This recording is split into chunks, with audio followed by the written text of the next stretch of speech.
It's the spooky season, and it really makes you ask yourself, what makes horror horrifying? I want to specify that this is regarding manga and manhwa, more broadly regarding reading in general.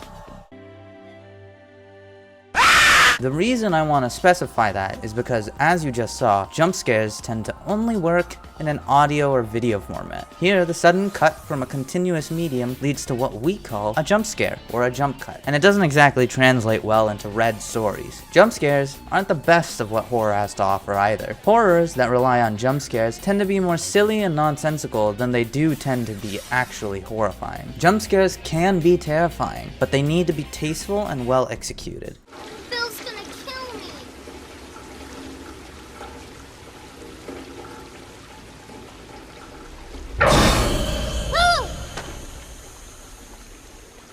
Georgie. A jump scare that shows you something silly artistically will be disregarded just as much as if they are too frequent. The difference is, tasteful jump scares are not good horror, but good horror has tasteful jump scares. I don't think anyone is going to be jumping by the 5th jump scare. The same goes for shock and gore in manhwa and manga. It's extremely easy to tell when horror is forced, or worse, when it's outright exposing someone's fantasies. You know exactly who you freaks are. おや、気づきましたか。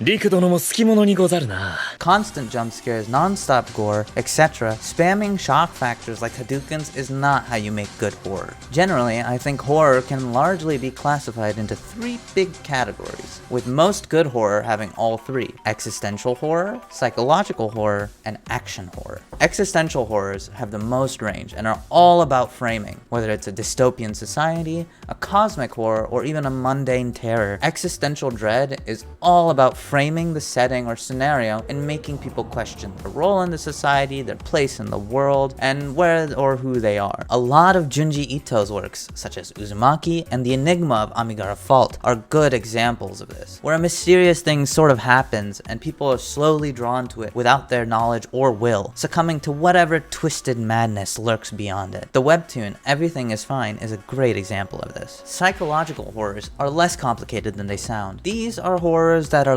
largely driven by the main character or character's perception or emotions, usually their sense of dread, despair, or anxiety, or fear. And because of this intensity of emotion, unreliable narrators thrive in this sort of environment. However, it is also very easy to cop out with, and it was all a dream this whole time. Pigpen is a great example of that. It's a well-executed horror about a man who wakes up in an inn with no knowledge of who he is or where he is, and he is perturbed at first, of course, but slowly, as he begins to rest, he gets the feeling that something is wrong. This is a great delve on paranoia and juggles mystery and anxiety very, very well, until it finally culminates into, spoilers, discovering that the main character is actually a serial murderer. However, true to form, it ends up saying, and it was all a dream the whole time, and really dampens the message, if there even is one other than don't kill people. Overall, it makes the story feel a lot less poignant. The last type would be action horrors. Now, when I say action, I don't mean gore and guts necessarily, although that is a popular fantasy to explore. Action could be anything from breaking stuff to running real hard to giving birth. Action, in the context I'm trying to use it in, very loosely refers to heightened tension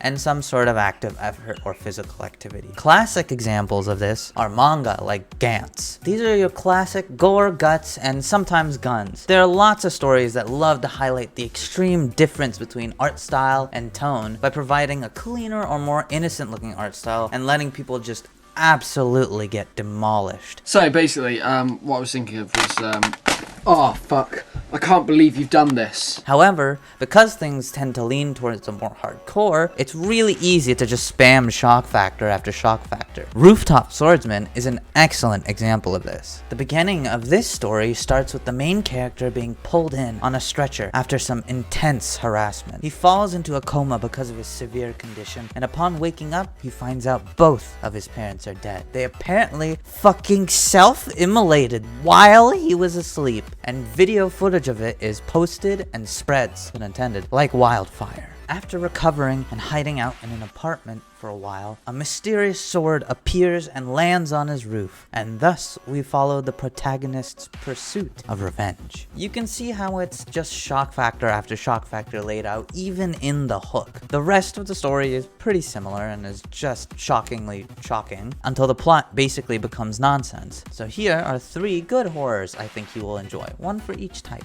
First, existential horror. Phantom High follows the story of Manny Kim, the new teacher of a class and also the only human in that class. As we progress through this story, Manny helps these spirits overcome whatever past tragedies and traumas befell them in this school in the afterlife. While the tone of this story is not extremely horrifying, its strength comes from the exploration of each character's own death and their subsequent motivations. Next is psychological horror. Here's Johnny! Bastard follows the story of Jin. Jin is an ordinary high schooler who is practically invisible at school. If there's anything notable about him, it's the fact that he's physically weak and has a glass eye. Jin is at the bottom of the school's food chain, and after being beaten up behind the school, he faints and wakes up in a hospital. However weak Jin is though, he has a secret. Jin's father, who is highly regarded and well respected, makes him do awful things.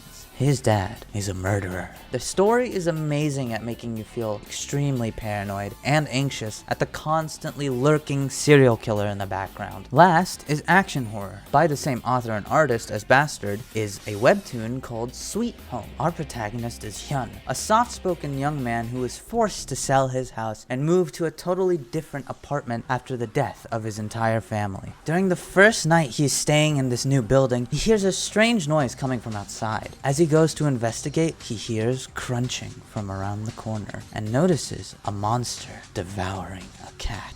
Jin slowly backs up, but as he steps on a bag, he immediately turns and runs back to the safety of his apartment. He hides under a blanket until eventually he hears his doorbell begin to ring. Sweet Home is a great action horror and a wonderful play on the classic zombie apocalypse trope. The best thing about this setting is the uniqueness of the zombies, as each zombie is a reflection of the host's deepest and innermost desire. Horror is a wonderful genre to explore with many different facets. Here's a quote by Terry Pratchett, which I think sums it up quite nicely. "The morality of fantasy and horror is, by and large, the strict morality of fairy tale. The vampire is slain, the alien is blown out of the airlock, the Dark Lord is vanquished, and perhaps, at some loss, the good triumph. Not because they are better armed, but because Providence is on their side. Why does the third brother of the 3 brothers, who shares his food with the old woman in the wood, go on to become the king of the country? Why does Bond manage to disarm the nuclear bomb a few seconds before it goes off, rather than, as it were, a few seconds after? Because a universe where that did not happen would be a dark and hostile place. Let there be goblin hordes, let there be terrible environmental threats, let there be giant mutated slugs if you really must. But let there also be hope. It may be a grim, thin hope, an Arthurian sword at sunset, but let us know that we do not live